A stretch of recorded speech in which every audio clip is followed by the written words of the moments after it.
Hey everybody, welcome back to Home Gym Hacks and Reviews. Today I want to show what a full day of eating looks like for me, and hopefully some of what I show will save you time, money, and your sanity when it comes to meal prep. Stay tuned.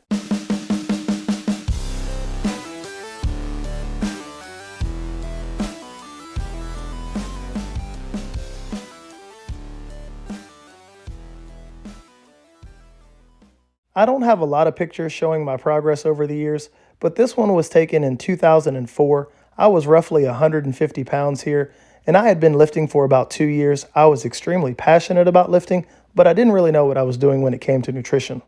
Fast forward to 2006, here I'm about 165 pounds, and this was right around the time I had discovered DC training, and I had started to put on a decent amount of weight and size. This picture was taken in 2016, and I'm about 185 pounds, and my diet wasn't super clean, but at this point in time, I was about as strong as I had ever been. This picture was taken in 2018, and after being 185 pounds, I wanted to drop down and lose some body fat, so here I am at 170. In 2019, I jumped up to 175 pounds. This last picture was taken in 2020. I jumped back down to 170 pounds, and during this time, I was following a low-carb, moderate fat, high protein diet. Presently, I am bulking, so I've lost some of the vascularity and striations that I have in this picture, but I like trying new things with my diet and just seeing how it helps me perform. First, I am not a registered dietitian. I am just showing what works for me, but hopefully there will be plenty of valuable takeaways for you to apply to your own nutrition and meal prep. To determine the number of calories that I burn during the day, I've compared a couple of different calculations, starting with my Garmin app. My watch says that I burn roughly 2,735 calories during the day. And when I use the Harris-Benedict calculator, I get nearly the same number of total calories burned over the course of the day at 2,719. The previous two calculations coincide nicely with this very easy to determine equation. And while this equation is a rough estimate, I do think it's a good starting point to determine your maintenance calories. All you need to do is take your body weight and multiply it by 16. So for me, that's 175 multiplied by 16 for a total of 2,800 calories to maintain the body weight that I am at now. However, I want to gain weight, so I want to be in a caloric surplus. So I'm going to add 200 to 400 to that 2,800 figure for a total of 3,200 daily calories in order to be in a caloric surplus and hopefully gain weight and muscle mass more expeditiously. My first meal of the day was Synth-6. This was my intro workout drink during my DC training session this morning. One scoop of Synth-6 gives me 200 calories. Due to its somewhat high fat content, there are better protein powders to use as an intro workout protein drink, but I like Synth-6 because it tastes good and because I got it on sale. While I would love to be able to get a meal or two in me before my first training session, with the way that my day is scheduled, it's just not feasible, so I have to rely on this protein drink first thing in the morning to power me through my workout. My next meal of the day is a protein shake, and I have it about an hour after my training session. And this is a breakfast that I have had basically 99% of the time for the last 20 years. It's cheap, it's easy, and I can drink it on the way to work. But I start off with 8 ounces of almond milk, and the almond milk doesn't provide a lot of nutritional value, but I think it just makes the drink taste better. Next up, I add in 1 cup of quick oats. These don't have any sugar. They're a slow digesting carbohydrate. I'm not worried about spiking my insulin levels post-workout. Next up, I add in chia seeds for the omega-3s and the healthy fats that they provide. Seems to help me with inflammation. Then I move on to my optimum whey. 1.5 scoops here. And this is a pretty clean protein. Really no fat, no carbohydrate. And it has stood the test of time. I've had whey or optimum whey for about 20 years now. Then I add in 5 grams of good old tested creatine monohydrate. Now it's time to add in my fresh fruit and vegetables. So I have my magic bullet over here, and I start off with a medium-sized banana, and the banana seems to really help with the flavor. And when I add in my spinach, which can be a little rough tasting, the banana tones it down. So I will fill up this cup about as much as I can with spinach, and I freeze my spinach just so that it lasts longer and it's easier to get into this magic bullet cup.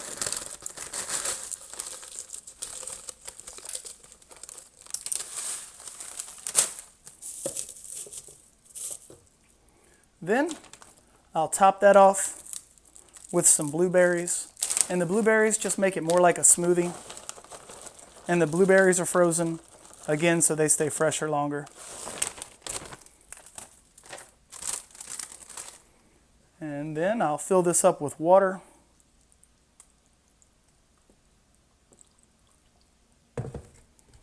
And grind it in the magic bullet. And I won't show that because I'm sure it's very loud. And then I'll mix this into my shaker cup, and that'll be my breakfast for the morning. As you can see, it took just a couple of minutes. I only add 1/4 cup of blueberries to my protein drink in the morning, so it doesn't add a lot of nutritional value, but it does offer a lot of flavor.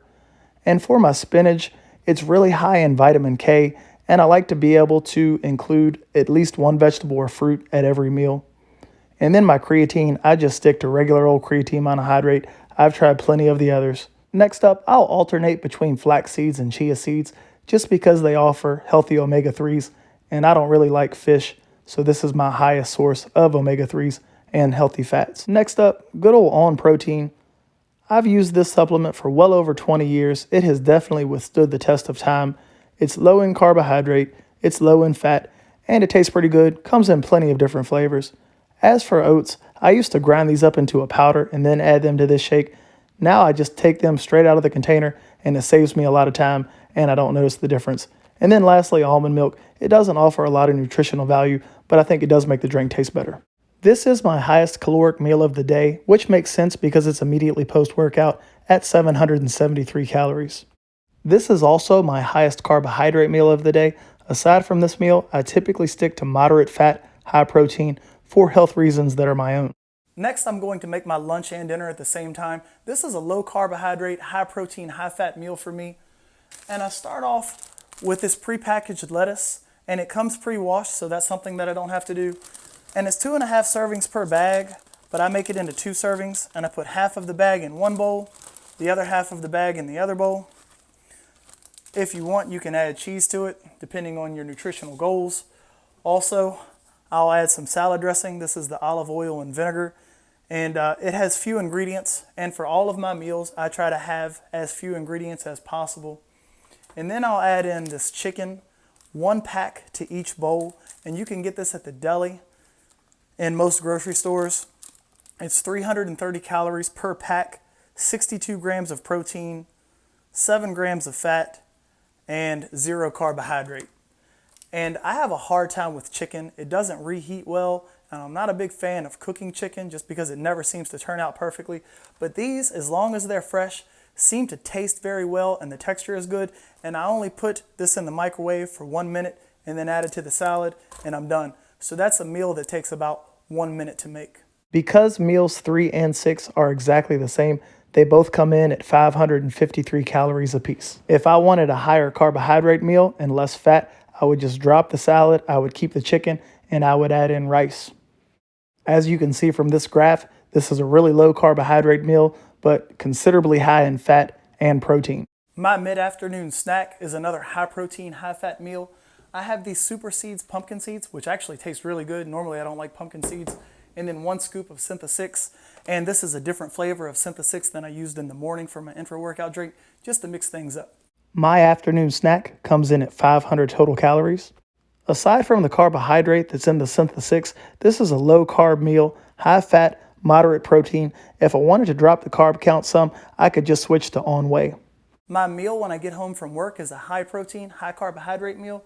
So what I do is I make eggs, and I put in a little bit of olive oil to coat the skillet so that the eggs don't stick. I don't use that spray stuff because 9 times out of 10, it has ingredients that I don't know how to say. So I think this is a lot healthier. Then I'll only add in 2 whole eggs.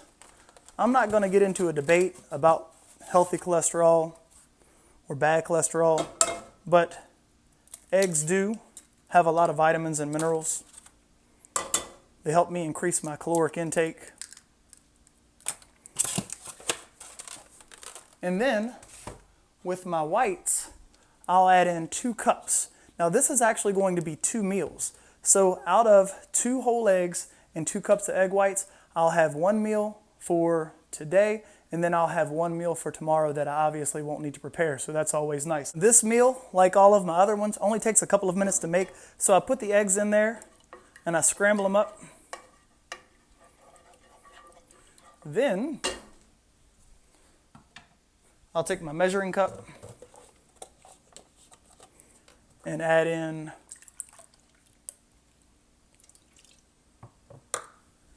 2 cups. I like to add Bragg's nutritional yeast to my eggs because it's high in B vitamins and because I want this to be a low-fat, high-carbohydrate, high-protein meal. I don't add any cheese to my eggs. Instead, I add this nacho cheddar popcorn seasoning, which I think tastes pretty good. And I'll have another cup of oats, as I did in my morning meal, which was a high-protein, high-carbohydrate meal, just like this one. And just to make it a little more interesting, I'll throw in raisins, and from time to time, blueberries if I don't have raisins. It just gives it a little texture and some more calories.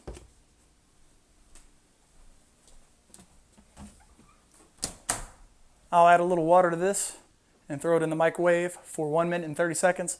And by the time this is done, the eggs will basically be done, and then I'll have my meal ready to go. This meal comes in at 551 calories. If I wanted to decrease the fat content even more, I would just have egg whites and leave out the whole egg. And you may have noticed, this is the only meal that requires a stovetop. Hydration is just as important as nutrition, so I consume a gallon of water over the course of a day. As I mentioned earlier, my breakfast is my highest caloric meal, and then my lunch and my dinner are exactly the same at 553 calories. And then that snack category, that includes 3 meals, the egg and oatmeal meal, my intra-workout protein drink, which I won't have on non-training days, and then my protein and pumpkin seed meal. In the bottom right corner, you can see that 3,129 is my total caloric intake during the day. This daily caloric intake total falls within the caloric surplus range equation I showed earlier. Here you can see the final breakdown of my day's macronutrients. Carbohydrate came in at 217 grams, fat came in at 119 grams, and protein came in at nearly 300 grams. If over the course of weeks I'm gaining weight or losing weight, or I feel like I'm holding on to too much fat, I'll simply manipulate these macronutrient levels. Diets are highly individualized, so I don't necessarily recommend taking exactly what I'm doing and copying it to a T, but hopefully there are some valuable takeaways for you to use in your own nutrition. I follow this plan because of health reasons that I have going on, so my diet is probably higher in fat and lower in carbs than yours will be. I really hope this video was helpful. As you can see, I can prepare all of my meals in just minutes and rather inexpensively. Of course, it would be nice to be like a Ronnie Coleman and go out to Outback Steakhouse and Black Eyed Pea for multiple meals throughout the day, but for me, that's just not financially feasible. If you found anything in this video helpful, and if you think you can apply any of this information to maybe a meal or 2 on your own, please consider liking this video. If you haven't subscribed to this channel, please consider doing so. I'm on Instagram at Home Gym Hacks and Reviews. Take care, everyone.